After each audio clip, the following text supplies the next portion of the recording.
How is Max going? Good? Good? Okay, good. Well, I've decided to keep you on your toes. I'm going to give you a pop quiz at the end of the day. 4 quick questions.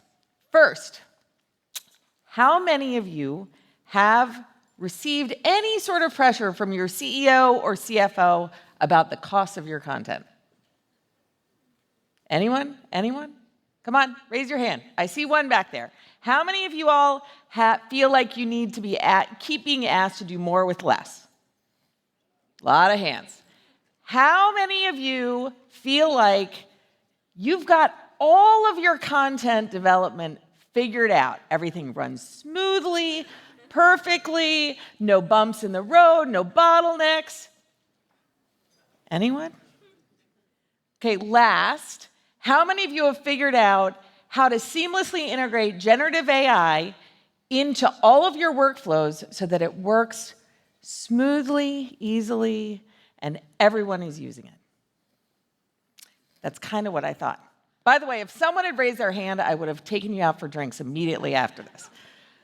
But that is what we are here to talk about today. So we can all hopefully get to a better place for the answers to those last 2 questions. So I'm Heather Freeland. I'm the Chief Brand Officer at Adobe. And I'm going to talk to you about what we're doing today and how we're thinking about this and the use of generative AI in all of our workflows. I'm also joined by Clayton Ruebensaal, the Chief Creative Officer at Comcast, and he's going to join me up on stage in a few minutes. But for now, I'm going to dive in and talk a little bit more about the demand for content. Right now, we're seeing a huge increase in the demand for content. We're seeing it across channels. We have to build content that works for every possible channel. We're seeing it across products. I know we have an increasing number of products, like all the ones you saw today, that we have to market. We are scaling globally, so we have an increasing number of regions and languages we have to translate for. And then there's different formats, different variations to satisfy the needs of our performance marketing teams for all of the optimization that we have to do. All of that is increasing. But why? It's just the landscape for creativity has changed dramatically. And you know what's pretty amazing to me, I've been in this industry for more years than I care to admit, and the change that's happened in the last 2 years with the advent of generative AI has changed this industry faster than I have seen it since the beginning of desktop publishing, which, yes, I used to work at a drafting table as a graphic designer before desktop publishing. And the change that's happened has been faster and at a more rapid rate than we've ever seen, which is at once exciting, but also terrifying, and there's a lot to figure out about it still. But what's also interesting is that in addition to technology coming far and fast, we are also seeing this demand for content. So what's happening is we're seeing our customers crave more personalized experiences. And when they get them, you receive great benefit because you receive their loyalty, they feel more connected to you, they feel more supported as a customer. But that means more content. And when you feed all of our media platforms that many more assets, as I just talked about, they can then optimize them, and you receive that much better results or outcomes from your campaigns. But again, all of that requires more content. My creative team at Adobe is constantly being asked for more. We've gone from delivering hundreds of assets for a campaign to thousands of assets for a campaign, even tens of thousands of assets for some global campaigns. And they're asking for it across social, email, advertising, you name it. And ultimately, what happens is we're becoming a bit of a bottleneck, not just for our teams, but for the rate and speed and pace of the growth of the business. So we need to adapt how we're working. So the question becomes, how can Gen AI help with these increasing content demands? There's a demand for content that is not slowing down. We, as creative marketing leaders, should be looking to harness the power of our generative AI tools. But the way we need to do this is we need to supercharge the creativity of our creative teams while also empowering marketers to do what they do best and to help scale. So by combining Gen AI with human creativity, we can build a bridge between the two teams, and that can help us both fulfill on our content demand needs and fill an unmet need that exists now. But it is only when you bring these two worlds together in a powerful way that you can fully unlock the big creative idea and reach the scale and vast amounts of content that we need to lead to growth in our businesses. So, the good news is, and you heard some of this morning on the main stage, that tools like Adobe Express, Adobe Firefly, and Adobe Gen Studio for performance marketing are starting to help tackle these problems that we're all facing. And for the first time, we're seeing that creatives and marketers together can deliver on scale, on personalization, and on creativity. So I want to share a few of the examples from my team. So this year, we officially launched a new brand redesign for Adobe. This was a labor of love over the last 2 years. And we reimagined what everything from the word mark to the brand design to how each of our brands show up within that. But when we did that, we thought about it in a materially different way than we would have in the past. We built it to scale. We built it in a world of generative AI. We built it so that it could be templatized, used by our marketing teams and teams across the company to build their own assets, to scale their own messages. We built it so that we could train generative AI models on it so that it could scale even further. And we built it to really help a lot of these new tools help us scale it further. So an example of that, in Adobe Express, we built out a brand kit with our new brand design. We built out tons of different tools and templates, from presentations to social posts to email headers, sales presentations, you name it. And now anyone in the company, from HR, comms, sales, can go in and create an asset that they can publish at any time that is on brand, that we can feel good about. Now, that was a huge unlock for our team, but it wasn't just an unlock because we had more people creating content.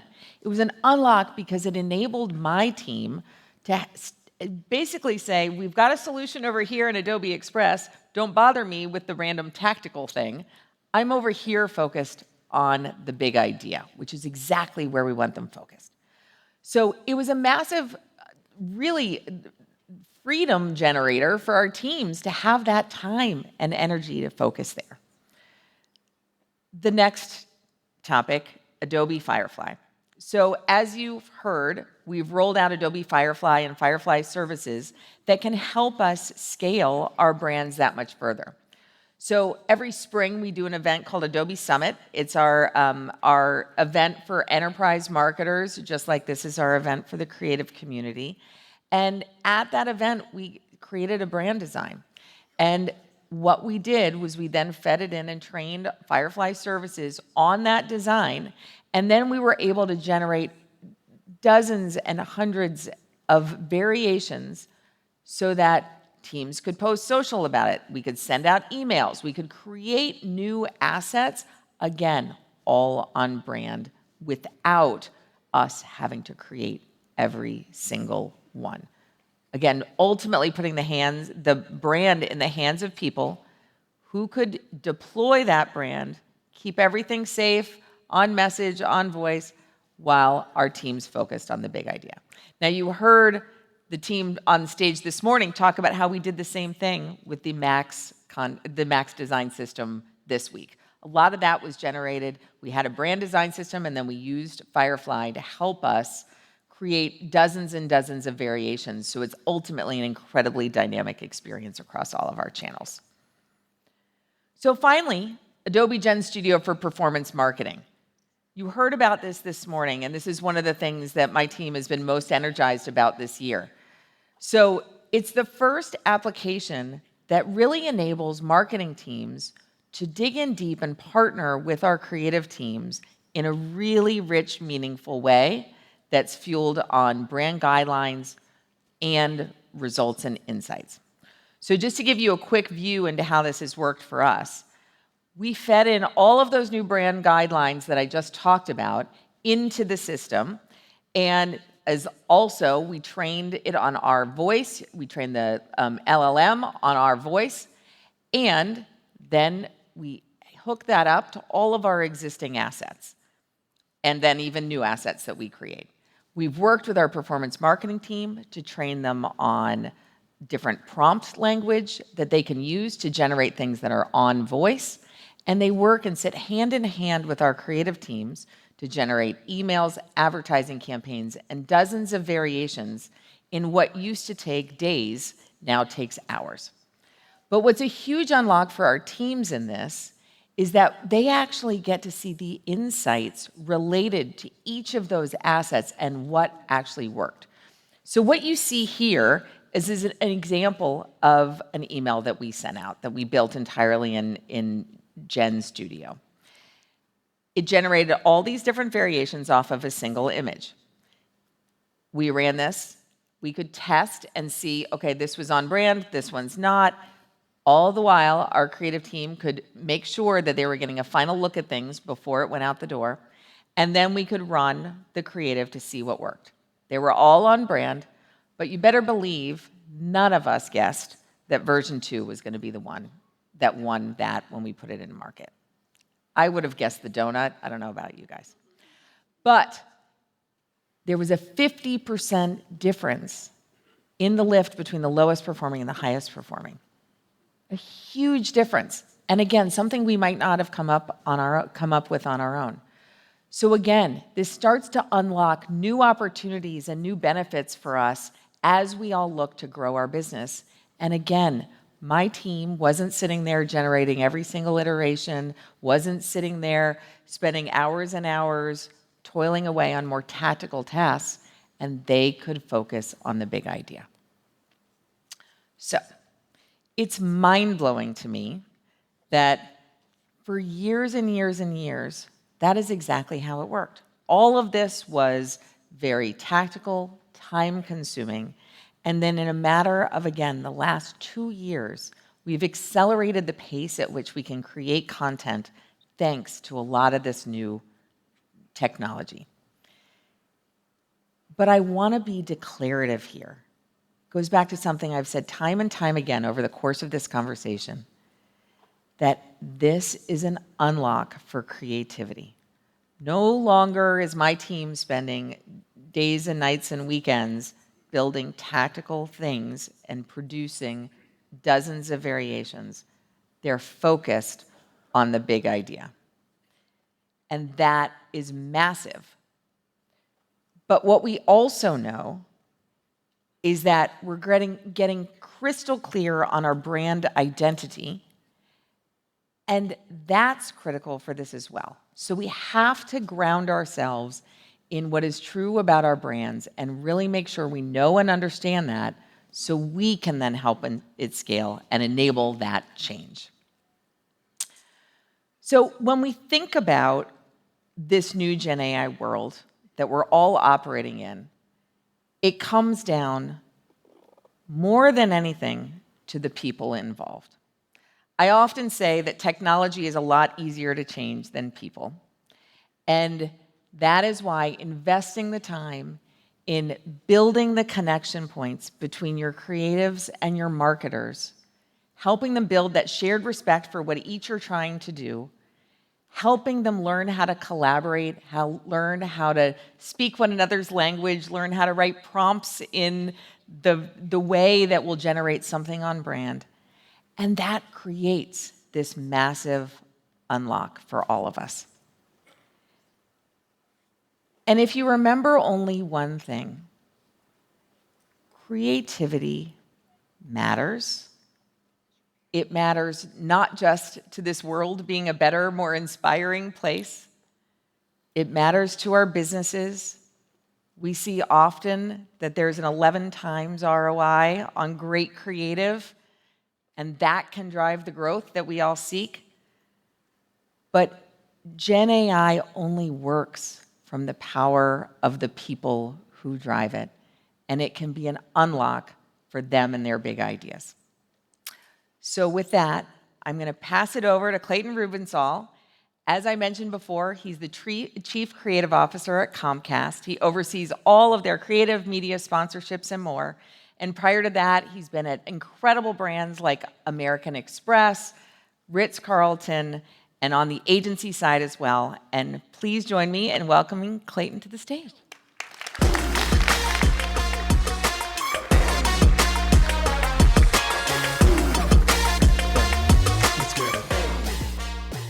All right. So I think that Heather and I might have started working in advertising at the same time. When I started working in advertising, it was when the computer was getting mainstream. I know I don't look that old, but I am. And one of the things that I remember the art directors teaching me about was what we were going from, which was like very fresh in their minds. We were going from people like this, who hopefully retired somewhere nice and lovely like Nantucket, but this guy was setting type, quite literally. And it was something that was a process that took, when you thought about making an ad, this is something that took, weeks to do, even once you had the idea. And, I, just for fun, I made this using Adobe Express. Took me like 2 minutes, and I'm not saying it's good, but I'm just showing you how quickly, something can be created. And the thing that it made me think about was at each stage in my career, whether it was the computer, the internet, going from 35 millimeter to digital photography or digital filmmaking, at each stage, we've had this similar worry of, well, what about my job? What about me? What about, the end quality of the work? That's another thing, at each of those. Creators were convinced that the computer would ruin creativity because this craft would be gone, that the internet would create only performance marketing, and I don't know about you, but I'm seeing a big rebound from that. And even, this is unimaginable, but digital photography and digital filmmaking would ruin movies and even ruin ads, if that's possible. And yes, AI and generative AI is definitely changing a lot. It's making us faster. The volume we can create is much larger, like Heather said. The power of analytics to know what's working and what's not working, that'll be massively improved. Targeting is something that'll get much better. And creative optimization. I would have gone with the guy with the hot dog. I mean, I think they were all 5 very funny looking. But the power, like Heather said, to know like what's working, what's not, it's crazy how quick that's going. I was in a conversation this morning with a gentleman on my team, and we were talking about a new tool that lets you review work through AI and basically get a hint of like, will this work or not? Is it clear? Is it persuasive? What a help to make sure that what you're sending out the door isn't just like all the weight on your own shoulders of like, is this gonna work? That's amazing.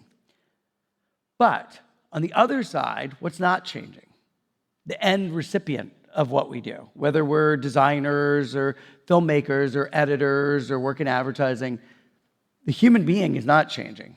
There is still a person at the other end of the screen, the billboard, the event that needs to desire your product. They need to love it. They will need to want it. We still need to have empathy to understand what makes them tick. What are their motivations? Differentiation, that'll never change. Even if the tools we use are, let's just pretend for a minute that they're just the best and the smartest thing ever. Well, we're all gonna have them. Coke will have them and Pepsi will have them.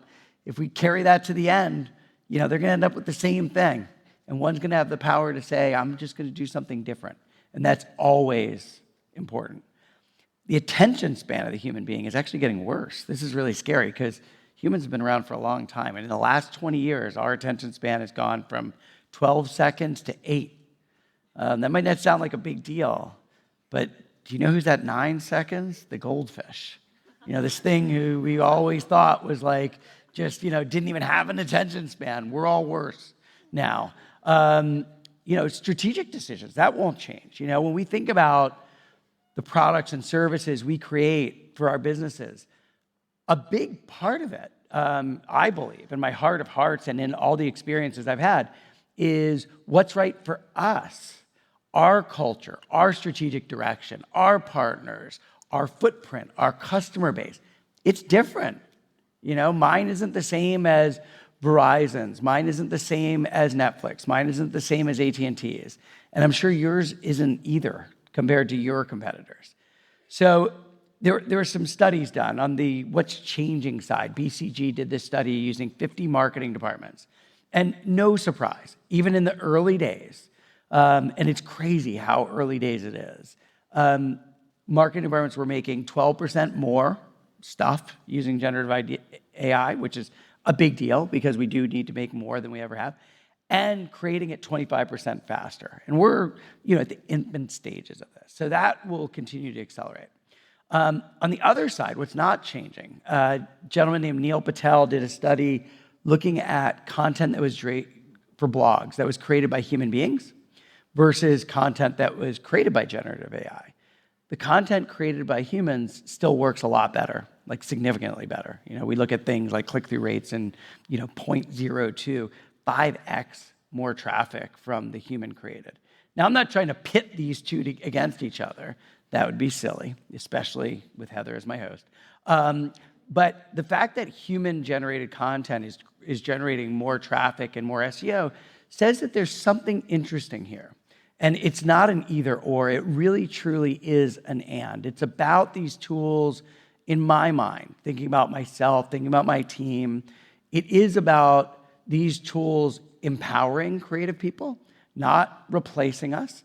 But we really do need to harness what is the special sauce on the other side of that. Why is human content doing better? And a designer I worked with talked about it in a way that just really stuck in my head, which was, often what we're attracted to is the imperfections, the gap in Lauren Hutton's teeth.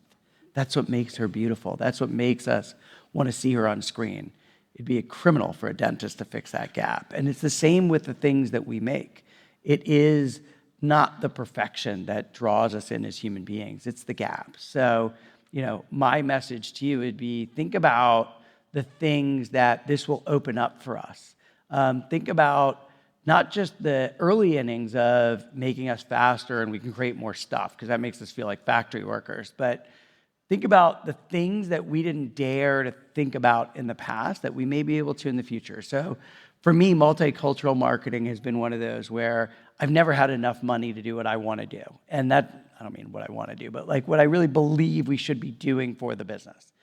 I recognize that there are people living in this country, around this world, that have walked a different walk in life, and that if I could really drill into what makes, Pakistani Canadians in Toronto special, I can have a much better chance of winning their business. But when I think about the reality of multicultural marketing, I always run out of money too quickly. It's like, well, I could do Latino, Latina, I could do Black, I could do Asian, and then that's kind of it. And even as I say that, I know already it's woefully inadequate. But when I think about if the number of people on my team and the volume that they can create changes, well, maybe in the future I can, in the near future, do great marketing for Vietnamese Americans, Thai Americans, Polish Americans. That's a totally new day for us. Insights, when you think about the power of generative AI to let me know what's going on, what's making people tick, what's happening out there, because right now, research is slow and super expensive. If this could allow me to be armed with more insights about what my customers or prospects are thinking, all the better. Training. There's a new product called Notebook LM that I feel like I hadn't heard of 2 weeks ago, and now everybody's brought it up to me, where you could take any PDF, put it into the system, and what comes out the other side is a podcast between two announcers, a man and a woman. Incredibly engaging. Think about what does that do to, my ability to train my marketing teams in, marketing or sales teams or product teams. That's amazing. And then the last piece, I would say, just as a big press the restart button, is this idea of, my whole career, that you could have something fast and cheap, or you could have something high quality and cheap, but it would take a long time, but you can't choose all three.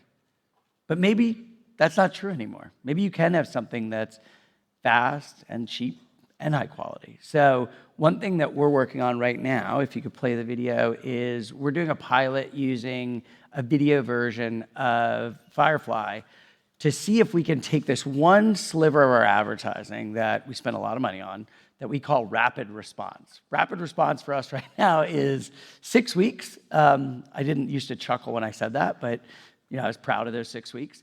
And those ads cost us on average $150,000.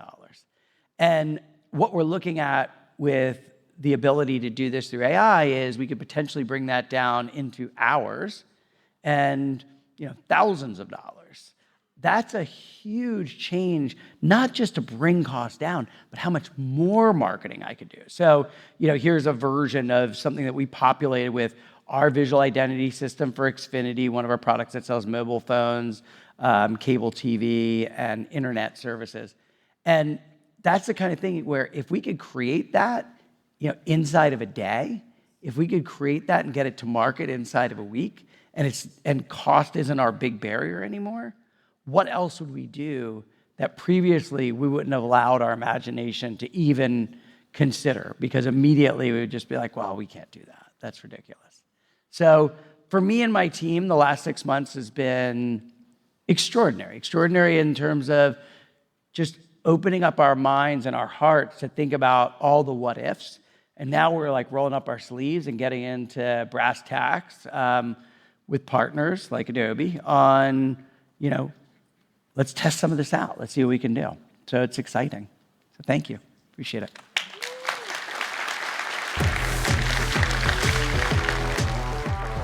Thank you, Clayton. Amazing. Definitely got me thinking in lots of new ways for sure. Well, I want to start out by asking Clayton a few questions, and then we're going to open it up to the audience. So start thinking about all your burning questions for either one of us about the topic of generative AI and creativity. So to start off, I'm going to go a little off script because at the heart of why we're all here is the incredible power of creativity. And I want to hear, what gets you inspired most right now about what is going to be possible with generative AI and what you are able to do? I think the biggest areas for me, I've definitely gotten over the hump of the productivity side of it. Just because, again, each stage of our careers, we've seen that of oh no, this is going to ruin the quality. And what ends up happening is we create way more marketing. I mean, marketing departments are much bigger than they used to be. And going to, again, what are the things that for my whole career I have preemptively taken off the list that now I could open up? So, I brought up one, which is multicultural, being able to do that really well.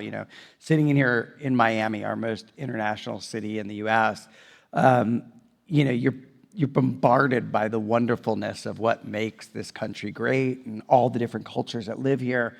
But, to say, oh, well, I did something for Latino, Latina, you already know, you haven't done your job.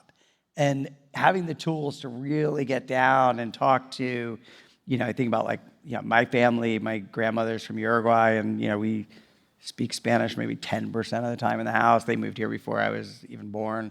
But it's still a big part of our house. We root for, in the World Cup, we root for, the U.S. and Uruguay until the U.S. loses, and then we keep rooting for Uruguay. But, you think about what does that look like to be able to say to a family that, moved here a month ago from Venezuela, or that moved here when they were kids 25 years ago from Mexico? You start to say like, okay, now I can really do what I always knew I should be doing, but just wasn't possible. So those are the things I'm more excited about. And then, the other thing that just even being here for a couple days that I've gotten really excited about is, funny enough, like non-marketing and creative stuff of like, what could I do? I mean, in the end, maybe it'll come back, but like, what could I do for, training? What could I do for even, that Notebook LM thing? Like, could I populate something like that, give it to one of our service professionals so that when they're about to talk to a customer, they've gotten like a 60-second brief on like, what products does Heather have? What is Heather in the store for today? Like those kind of like what ifs. Yeah. I mean, it really does unlock the whole concept of personalization and take it to a whole new level for sure. Now, you've been bringing your team on a journey. What has that journey looked like in terms of bringing Gen AI into your workflows and driving that productivity you talked about? Well, it's been 3 distinct chapters for us, and I really am blown away when I think about like literally how quick they were. I think about being at South by Southwest in March and talking to a bunch of other colleagues of ours who run marketing departments, and everybody was having the same like, I'm super excited, I want to get started, the lawyers won't let me. I'm itching to go because I haven't even like touched and felt this stuff yet, but everybody's telling me it's going to change the world and, might, have problems for me in that. And from there, over the last 6 months, to go from figuring out, okay, you know what, whether you take the perspective of we got to play because everybody else is, or, it's not that scary. We answered some of the bigger questions we had to make sure we don't get tripped up in IP issues and lawsuits, to pilots. There's if anybody has any questions about it, there's a guy on my team who's sitting right in front of these screens here who started our pilots with Firefly across Comcast. We did it within the cable business, the mobile phone business, NBC, Peacock, Sky in the UK. I think we did 150 licenses, and almost immediately, 2 things became clear. One, we need everybody using it. Like I'm interested in, I was saying to one of my friends from Adobe last night, like I'm interested in what would the administrative assistants use it for? What would the techs use it for? What would the finance team use it for? Like not just like the obvious marketing stuff, but the other thing was we did surveys the whole time with that population of 150 people who are like making on-air graphics or advertising or retail. I can't even fathom taking it away. Oh, yeah. I think it'd be a revolt. Absolutely. So we see the same with our teams for sure. I mean, it's interesting. What I've seen is there is opportunity in all of these functions in some way, shape, or form, and we just kind of have to bring people on that journey.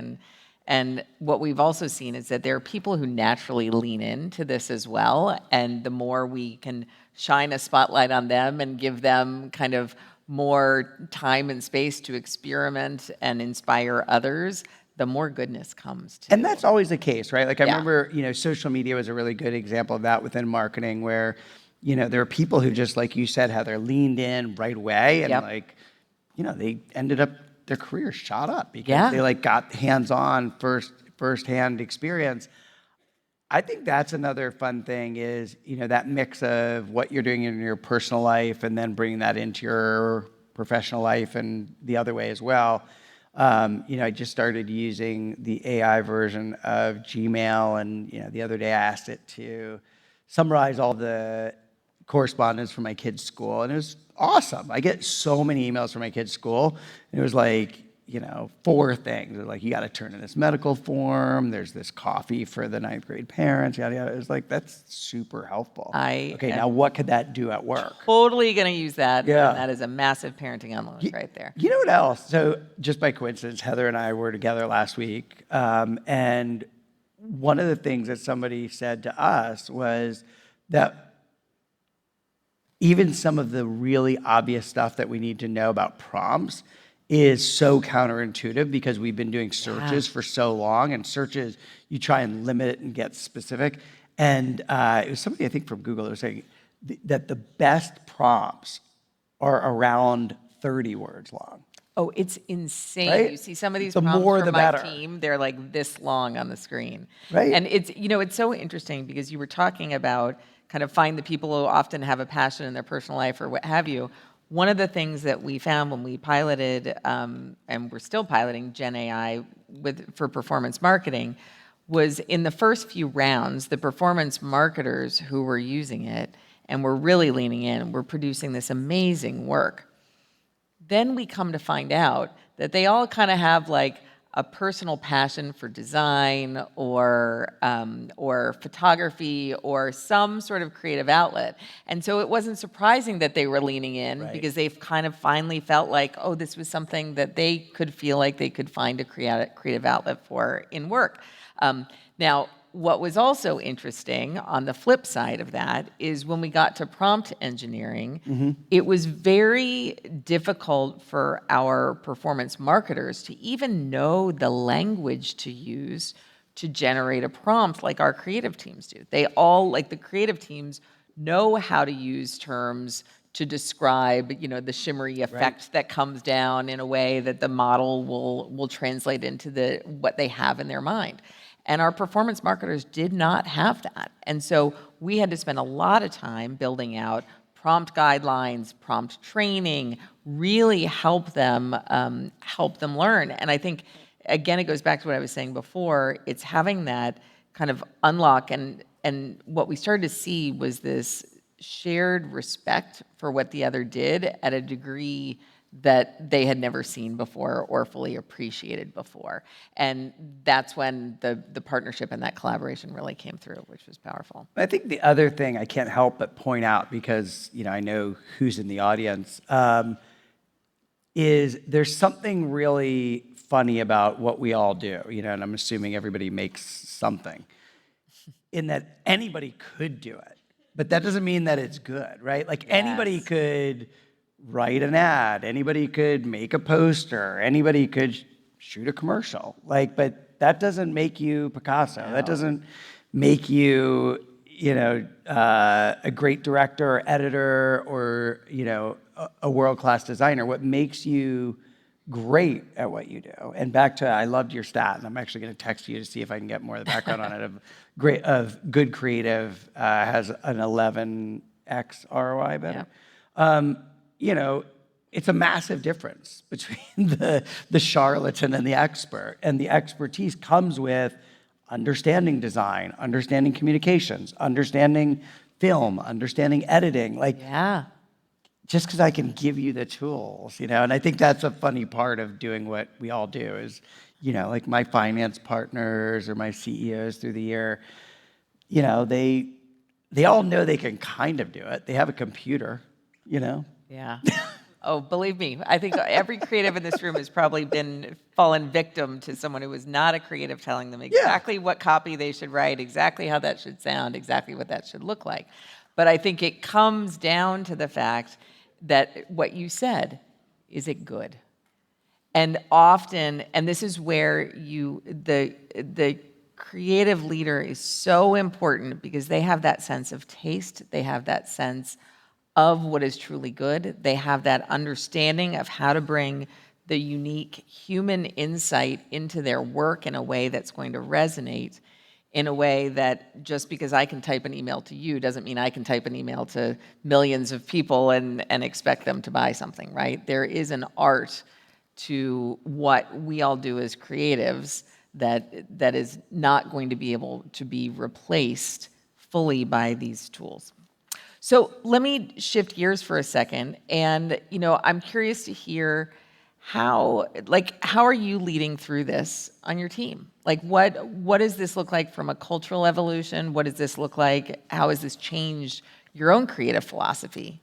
Yeah, it's a lot of learning, but I think if I just gave you a current state of the union, it is about how can we use this technology and these tools to do a lot of the ankle biter work, if you will, faster and cheaper, because there's still big things we need to do to position our brands, to break through, to really differentiate from the competition.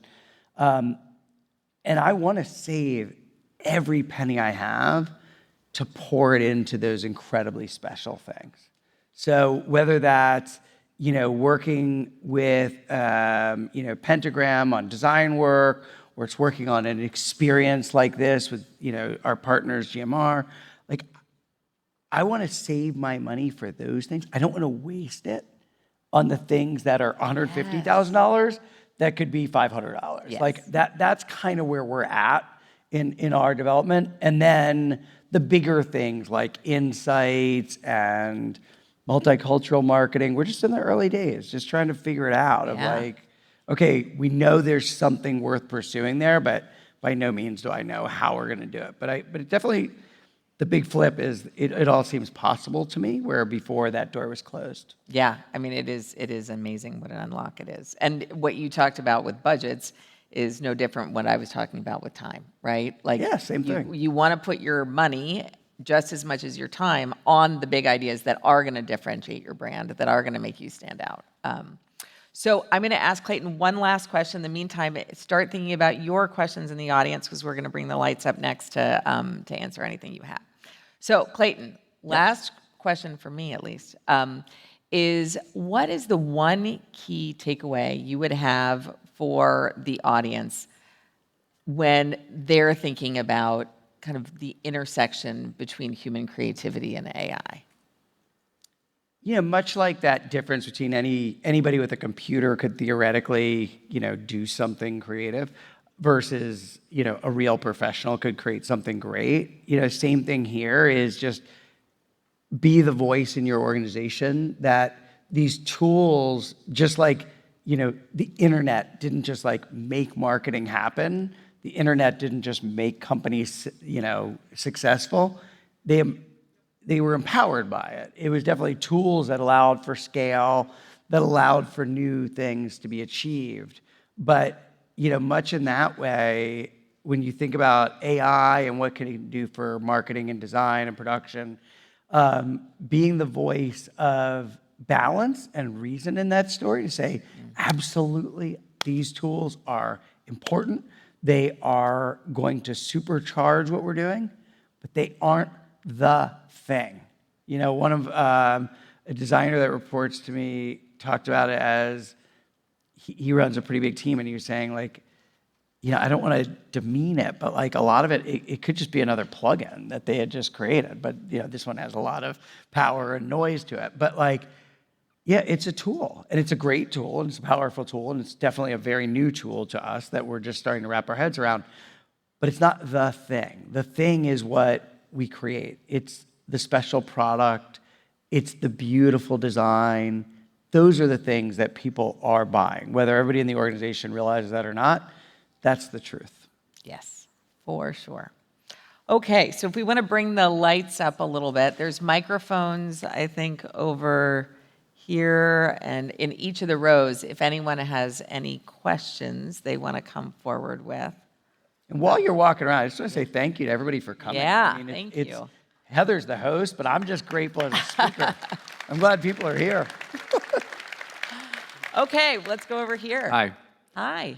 Quick question. So this is still a thought that just sparked, but I wanted to share it anyway. So with the democratization of design and how it feels like creatives are gonna move towards creative strategy, right? And sort of like a little bit of farther away from the craft. And while this is interesting for some, it might not necessarily be as interesting as the work might not necessarily stay as interesting as it used to. So are we unintentionally going to make the creative industry less attractive for creatives? Ah, fascinating. I mean, listen, if you're a creative, one of the things that I know is universal about every creative person I've worked with is they like to make, right? Like they're happiest when they are making something, when they are creating something. And I don't think that changes with this, right? Like, I still think the act of creating, the act of making is going to be a part of this, of creativity for forever. But I think it will take some different paths, right? Like, I think, that making may start with the idea. It may come with, providing strategic direction or creating a prompt instead of writing a brief. And how does that start to take shape? But I do think it will evolve for sure. But I think making will not go away, right? Like, I think you saw all the tools that we rolled out today. They're going to take a lot of those mundane rote tasks off the plate. But ultimately, you have to take that idea out of your head and turn it into the reality. And that's not going to happen instantly with any model, right? You are going to have to shape and touch and feel that to bring it to feel that idea in real space to turn it into your vision. So, but it is going to be an evolution of roles, an evolution of kind of how you think about what creative careers are, for sure. Yeah, it's funny. I was just thinking about this podcast I was listening to, Acquired, which I would highly recommend to anybody. And each episode is a case study in some business, Nike, IBM, and the one that you made me think of was the one on Hermes, which talks about how at any point they could choose to dial up production, but they've kept it so that the Kelly bag and the Birkin bag are made by an individual craftsperson. And that's part of the value. And I think, in your point of becoming more strategists versus designers, I think that the short term, maybe we'll see some of that. But I think in the long term, what we'll see is that if everybody does the same thing, we'll end up in a very homogenous place. Yes. And then the easiest thing to do will just be to differentiate, where it's like there's this great PDF, or I don't know what it was, an image, a PDF that got shot around in design communities a couple years ago with all the luxury brand logos that went from gorgeous, unique to like literally all almost exactly the same, sans serif fonts. It's like, Jesus, like what a wake-up call. It's like these are supposed to be luxury brands, and they literally look all the same. It's like, might as well go to Target. And I don't mean that in a bad way. It's like, literally, you should go to Target. Like, why are you buying a luxury brand that looks like every other brand on the shelf? So I think that idea of not being like everything else on the shelf will still have enormous economic power. And because of that, it'll always, I think, keep an eye towards specialness, difference, and also, I think what a lot of great designers do is think about what's unique to you. The work I'm most proud of that I've done in my career have been when, I've had the opportunity to change the look and feel of brands, reinvent them, but did so in a way that really understood the roots of the brand. Like what is the history of the Ritz-Carlton or the history of American Express? And now let's make that modern. Let's make that feel like a big brand in a small WeChat space or whatever it might be. Thank you. Thank you. Kind of like to follow up though, the thing that I'm seeing is like with the demand that we have, right, and the increase in demand that we have for content and production, like we are we're creating tools to meet that demand, and I think this is a great one, or the Gen I is a great one. But we are eliminating the space for innovative thinking and play, honestly, and play is like a big part of the creative process. And so, that was... Let me say one thing on that. So I think there is a lesson in history on this one, which is I actually think what is going to happen, because we are going to take all the mundane tasks out of the equation, or a lot of them, and we are going to be able to focus on bringing big ideas and your own self-expression to life, I actually think it's going to unlock the golden age of creativity, and the opposite is going to happen. And there's a lesson in history, which is the advent of the printing press And everyone thought, I'm a font geek, so hand lettering was an art form, and everyone thought that that was going to be the end of this art form, the end of creativity. There's going to be mass-produced books versus, handwritten books or what have you. That led to the Renaissance. It took all the time away from hand lettering every book and unlocked this entire, all sorts of new mediums because people could focus on the idea and new ways of expressing it. So I think that's a different take on it, and that's my sincere hope. And frankly, what I'm starting to see, what you saw on stage this morning, what people are creating with these tools is kind of mind-blowing. And so imagine when we can produce that much more, that much faster, that much bigger, and in new ways, I feel like there's going to be a really exciting future ahead. So. Thank you. Okay. Hi. Hi. Knowing what you know now, right? You guys are pretty far along, I would say, more than most in your Gen AI journey. Are there things that if you were starting today, you would do differently? Great question. I guess more to you. Yeah, I just would have, mine's easy. I just would have started earlier.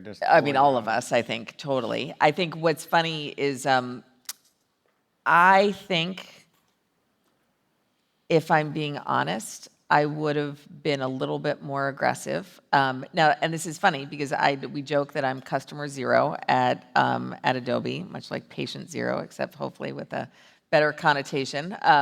And better ending. Yes, and better ending.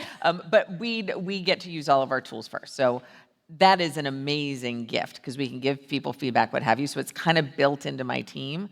But I think I probably would, I said this earlier today, and I say this a lot, technology is easy to change, people aren't.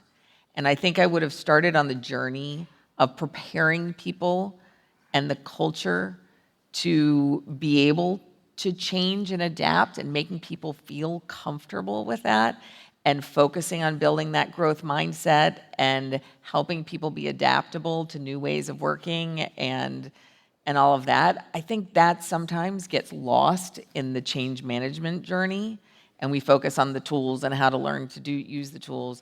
But I think that is a huge, important piece that cannot be forgotten, for sure. Thanks. Yeah. Great answer. Okay, we've got one over here. Hi. There was a piece of data that you presented, Clayton, around SEO, 94% more. Can you elaborate a little bit more on that? Yeah, well, to a limit. It wasn't my data. I took it from a marketing consultant named Neil Patel. And the study was done specifically on blog content. So I don't know how universal it was, but the reason I pulled it in was more just to say that for the time being, it's interesting that the long form that we're creating is still having a bigger impact. And even the work I shared, the tests that we're doing, my hope would be able to create, I don't know, let's say I could create 500 ads that way. I don't think those will be my best ads. I don't think those will be the most remembered. I think there'll probably be really good value in them of getting things out tactically, being able to release a price point faster, jump on a trend, but in a massive way versus just a tweet. But I still think we just shot a commercial with Catherine Bigelow, and I think the craft she brought to that, and the acting, and the editing, and the music. We had this ridiculous amount of talent on it, 4 Academy Award winners, and I'm going to put my money on that one if I have to choose one. But it's not choose one, right? I think so. That was can I say Google? Is that an anti-Adobe thing? If you Google Neil Patel blog study, you'll find it. Or if you find me, I'll send it to you. Fantastic. Thank you. Yep, no problem. Okay, let's go back over here. I didn't know if it was a Coke Pepsi thing. I don't want to be insulted. I want to be a good. All good. I want to be a good We love guest. all of our partners. Yeah. Thank you. So, you're saying that technology is quick to change, people aren't. So, seeing the potential here and the ability to scale everything up, if you have key stakeholders that are set in their ways or are really risk or change adverse, what are some ways that you found with this new advent of this technology, what are some ways from your experience of helping to kind of assuage some of those fears or kind of, not wanting to change? And the second part of that question is, say you get them on board, what's the starting point? Yeah. I mean, it's interesting. I do think that once you find those people in the org, like we were talking about before, who are champions, who want to lean in first, like put them on a pedestal, right? Like celebrate their wins, celebrate what they're doing. And you cannot underestimate the power of competition or drive to be in the spotlight for a lot of people. So I think that creates some pull for that as well. And we've done a lot of that. I think the other thing I would say is that, one of the things, and we've talked about it, and I've heard a lot of people say it over the course of today, is, it's not that Gen AI will leave people behind. It's that people who don't learn Gen AI will be left behind. So I think it's about painting the vision of why this is critical to the path forward, why it's critical to their career development and growth, why, because that's very motivating for people usually. And then I think it's also helping them see what's in it for them. I mean, we're all human creatures, right? Like I think helping people see, yeah, you can do that thing faster. You don't have to spend the next 8 hours moving these pixels around. This can happen more immediately, and helping them see it at a personal level helps as well. I think the last thing I'll say on that is I do think, and I found this lesson to be powerful earlier in my career, which is like, a change can be happening in the world around you, and you can either, let that happen to you and fall victim to those changes. And you're going to be pretty bummed about the outcome. But you control your reaction to them. So if you focus on your reaction and instead you lean into the changes and embrace those changes, you know what? The outcome is going to be a heck of a lot better for you. And so I think it's about helping people understand their own agency in the change, making them feel that they have some sense of control, can help them see like, oh, I can help shape the outcome of this for me. And that's really powerful orientation too. The other thing I would add to that is, thinking back to when social media exploded, all these new technologies have a intimidation factor, and this one certainly does. AI, generative AI, it's like, oh my God, I don't even know how it works, but it's cool, and everybody's talking about it. So I think whatever we can do to demystify it and bring it into hey, here's how you can start, my email example, here's a basic thing. Isn't that annoying that you have to read all these emails? Well, you don't, Heather's thing, you had to resize 8 layouts. No, you don't. That's pretty nice. So I think making it, demystifying it, making it more comfortable for people to experience. And then the other thing I would say, thinking about the whole digital revolution of business is, I think too many people felt oh shit, I missed it. I missed the boat. But the boat kept changing. Every 6 months, every year. Think about how digital has just changed and changed and changed, and its impact on marketing has changed. Even down to search. If you were the foremost expert 3 years ago, but you haven't done any learning since then, you don't know nothing. No. So just it's okay. You could start today. You didn't have to start yesterday or 6 months ago. Today is fine. If you want to wait a day, do it tomorrow. Don't wait too long, but get in the game. Totally. Thank you so much. We've got 2 more questions, and we are also at time. What I'm going to do is take them both, and we'll see if we can answer them quickly. Oh, I like that. So we'll do it at you start, then you go, then we'll see if we can answer. You got it. Thanks for your time. Sure. My question is, you see things like this with AI where it brings out the best of innovation, but then there's also people on the side who see it as making a quick buck.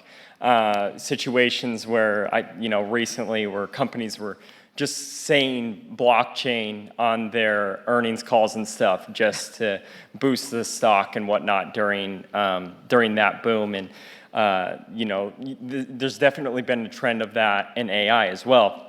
And of course, there's companies like Adobe who you know what they're, you trust them and you know that they're doing the right thing and doing things like that. But in your guys' experience, as we're all trying to navigate this landscape, what are some red flags that we should look out for when an individual or a company is coming in pitching software or programming with AI capabilities? Red flags that, what's the difference between people who know what they're talking about and others who are just using it as a buzzword? Okay. Great question. Put I a wanna pin s- on I that. wanna hear the second one I and heard see the how second we're one. gonna tie it together. Exactly. We're going to try. Excellent. Well, thank you. This has been super inspiring today, and I'm going to go back to my senior leaders and try to explain why I want to do these things. I don't have capacity or budget yet. How can I go back and convince them that I want to do these things that are going to lead to faster outcomes and better outcomes, but it's going to take some time and some investment? That's I'm looking for some solid advice. Sure. Okay. We're going to do speed round answers. The first one is make sure they have your best interest at heart before you invest in them. And I think one of the things that's been super important for us is to make sure things are commercially safe, trained on owned assets, or that we're compensating creators for those assets that things are trained on. It's really critical, particularly when you're creating in a commercial environment. Make sure you see the data and understand the impact that they're having for real situations like yours as well. And make sure they're respecting the community and the use of those tools and giving them credit where that is due. There are a lot of Gen AI companies and AI companies out there that are using data that they don't own, that they shouldn't have access to, and you really need to be diligent about that. So that would be the number one thing I would say. And then going to you, and I'll let you chime in on both of these too. I think the easiest thing to do to make a case for these things is first, make sure you have a baseline, right? Like understand what your costs of content are now, what it takes you to develop this, how long it takes you to develop that, how many people it takes, how many assets you produce with that. Because then when you do a pilot and you can bring the idea of doing a pilot in, you can show you went from here to here, right? On any of those dimensions. And it's really critical to have that baseline foundation. And we've learned that pilots are great because you can build the case, then scale. Build the case, make it work, dial it in for use case, and then scale. Anything else you want to add? Yeah, real quick, I would say, it made me think about when like MarTech came up. It was an investment. It was like, oh my gosh, I'm going to invest in these tools. And everybody in the company that I was in at the time thought, oh, that means that like we're going to have a smaller marketing budget. And it was interesting because my boss at the time, who was actually a head of sales, he said, no, we're going to create more stuff. And he was spot on. Like when we took technology to it, we went from creating tens of units to hundreds or thousands of units. So I think it's like, yes, we're going to save money per, but we're going to get to market faster. So we'll be selling our products in 5 days, not 50 days, things like that. And then you made me think of a billboard that I pass all the time on the New Jersey Turnpike that says, road work powered by AI. And so I think there's definitely more charlatans in the space than real McCoys. And I think, I loved what Heather said about like, make sure these are good people because you can get into some huge trouble. My butt's on the line if we get sued for something my marketing department does, not, my own personal money, but my company money. And like, that's a big deal to me. So like being careful about that. And I also think like we're working with a lot of different partners right now. And like, I really keep pushing them to explain it to me. Like if it sounds too good to be true, Probably is. it probably is. Like there might be a sliver of exception there where I'm too dumb to understand it, which is quite possible. But like, I think it's still worth trying to say, no, really explain this to me. How's it work? Perfect. Well, let's end on that. Thank you. Thank you all. And enjoy the rest of Max.